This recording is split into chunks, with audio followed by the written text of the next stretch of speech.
Hi, thanks for stopping by Grains in Small Places. I'm Kara with the blog on Grains in Small Places, and today we're going to be making some pate a choux for some homemade cream puffs, and we're going to be making them with fresh milled flour. And today's video is in a collaboration with Mary from the Rose Homestead. This is our third week leading up to Christmas on our collab for, I guess, the month of December, all based on fresh milled flour. So after you're done watching this video, go check out her video. She's got tons of sourdough, homesteading, fresh milled flour videos and things like that. I'll make sure to put a link in the description box below for the playlist that has all of our videos together so that you can watch them all in sequence if you would like. And I will also make sure to put a link to this recipe and the pastry cream recipe in the description box below. So let's get started.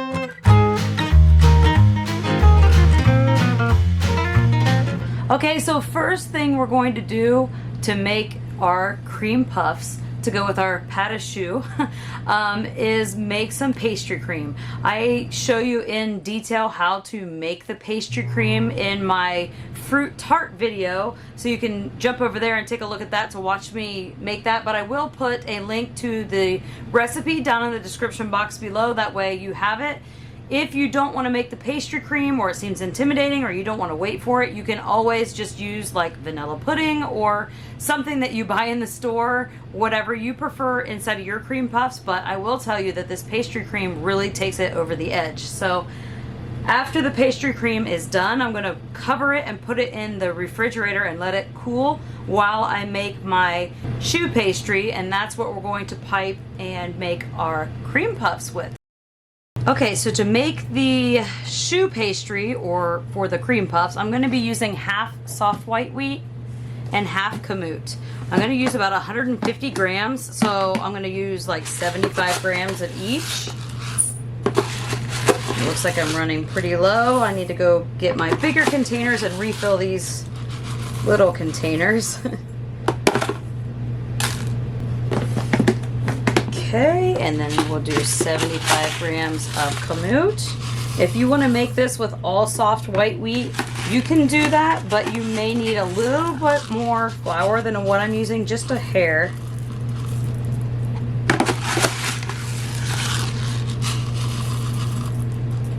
If you don't have kamut and you want to do half and half, you could always do half soft white wheat and half hard white wheat as well. So that's another option. Okay, 150 grams total.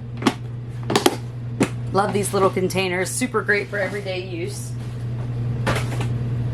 And I'm going to go ahead and take this over to my grain mill and mill the flour. I'm using my Nutri-Mill Harvest grain mill, and I have a coupon code for you down in the description box below where you can score $20 off your grain mill.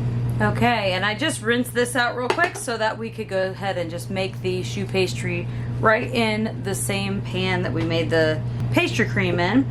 And here is our beautiful fresh milled flour. This is again half soft white and half kamut. We're going to make sure to set this to the side, that way we have it ready to go after we're finished with the heating portion. We're going to go ahead and add 8 tablespoons of butter. If you're using unsalted butter, you want to make sure to throw in a pinch of salt. If you're using salted butter, then you don't need to add in the pinch of salt. And I'm going to go ahead and add in 1 cup of water and 1 tablespoon of sugar. And then you want to make sure to use a pretty sturdy stirring device when you're making this for when we add the flour in later. But I'm going to put this on medium-high, melt this to a boil.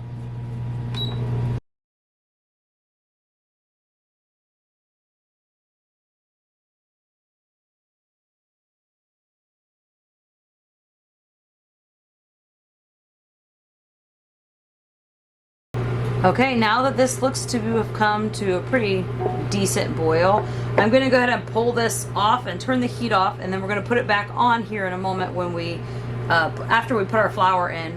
But when we put our flour in, we want to put it in all at once and keep stirring until it becomes almost a paste type consistency. So I'm going to go ahead and pull this off. I've got my flour right here ready to go, and I'm just going to dump that in and stir.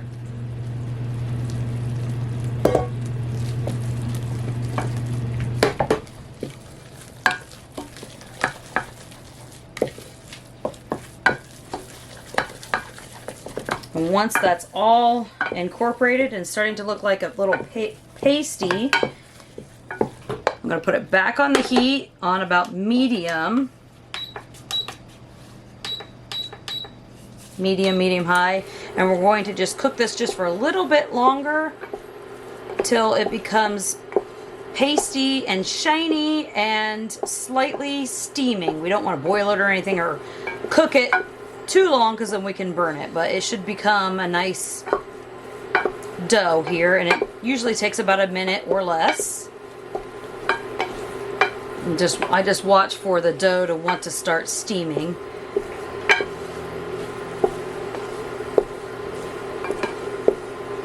Okay, I see the steam coming off, so now what I'm going to do is pull this off the heat. It's become nice and shiny and smoother. I hope you can see that. Okay. And I just want to stir it a little while longer because my pan does stay hot for a while and I don't want anything to kind of scald or burn to the bottom. This is looking nice and smooth. I can put it into a little dough ball here. So I'm going to let this cool for maybe 10 minutes or so. It will still feel hot when I add in the eggs, but I should be able to like hold my finger in here without it scalding me or burning me. But if you want to check it safely, I recommend a digital thermometer, and you want to make sure that the temperature of the dough in the center is below 125 degrees Fahrenheit.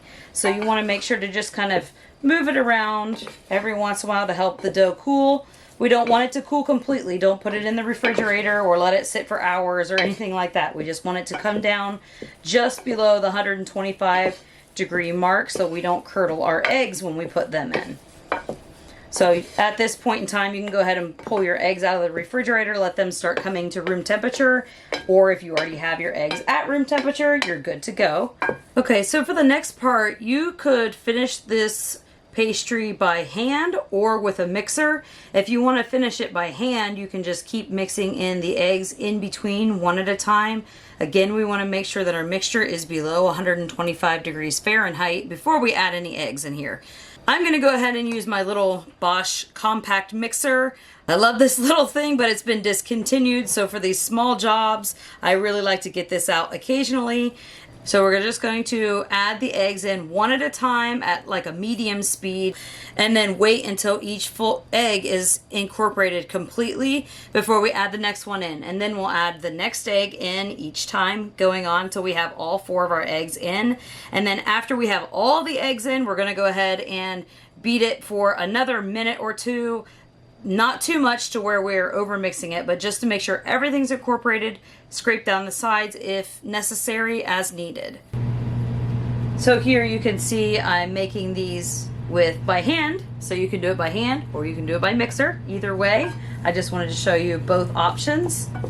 We're just going to do it the same way. Add in the eggs one at a time, mix it around, make sure our temperature, I just checked this, it's at 120, so we're good to go with our eggs. Just going to put one in at a time.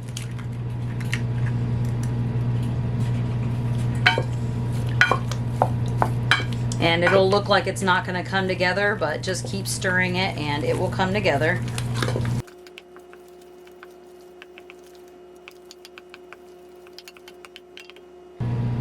Next egg.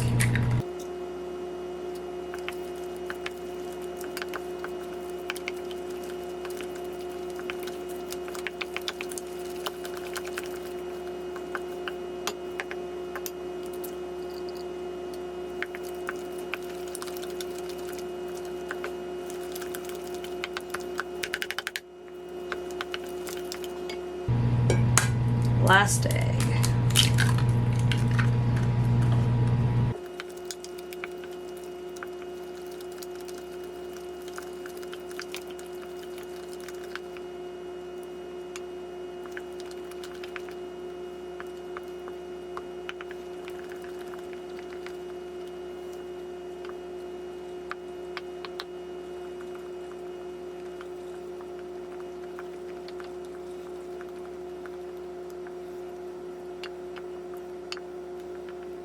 After that last egg, you just want to make sure it's all mixed to combine and incorporated and ready to go. So now we can go ahead and do our piping. We're going to start out preheating our oven to 425 degrees Fahrenheit. So now the choux pastry is ready to pipe. So Matt always likes to help me pipe. So you want to use like a half-inch round piping tip or something like that, and you're going to pipe these just straight down into little circles and come up with the piping bag. You want to make sure to line these baking sheets with some parchment paper, that way nothing sticks and they're ready to go. And we're going to bake these at 2 different temperatures. We're going to pipe each one of these about 1.5 inches or so circles and about a ½ inch tall or so, and we want to make sure that we leave about 1 inch apart in between each piped one to allow these to rise in the oven. That first temperature is going to be that 425 degrees Fahrenheit. We're going to bake those for about 10 minutes or so. And then without opening the oven, we're going to reduce the temperature to 325 degrees Fahrenheit. And we're going to bake for 20 to 25 minutes, maybe even up to 35 minutes. We want to watch and make sure that they're kind of a dark golden brown, because if we pull these out too soon, what will happen is they will collapse. So they'll look all nice and puffy in the oven. You'll pull them out, and as they cool down, they will collapse almost immediately. So we want to make sure they're done all the way, and then just wet the tip of your finger and push down any tips at the top. You can either do it one at a time or all at the end. Just make sure you don't have any points sticking up. This will give you the nice domed, rounded cream puff top.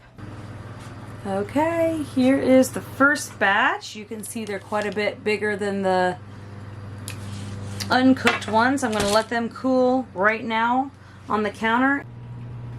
Okay, now these have been cooling on the tray for about 10 minutes or so, so I'm going to go ahead and move them to a cooling rack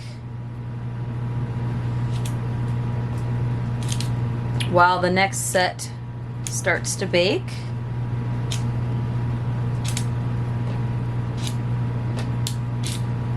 And once these are cool completely, I will let you take a look at them and see how they are once they've been filled. You can either slice them in half or you can pipe them, whichever you prefer.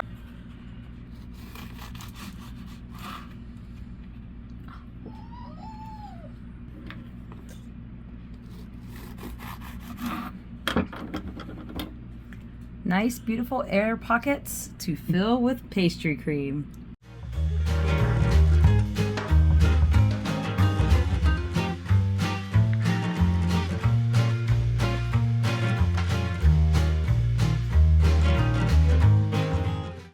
I hope you enjoyed making these cream puffs with me today. They were really fun and they're super delicious, so I recommend you give them a try. And if you want to amp up that flavor and have that nostalgic taste, I guess my husband and son's favorite way is to pop these in the freezer and eat them halfway frozen. So again, don't forget to check out the playlist from my video and the Rose Homestead videos. That way you can see all of them in sequence. I'll put that in the description box below. And thank you for stopping by Grains in Small Places. Goodbye.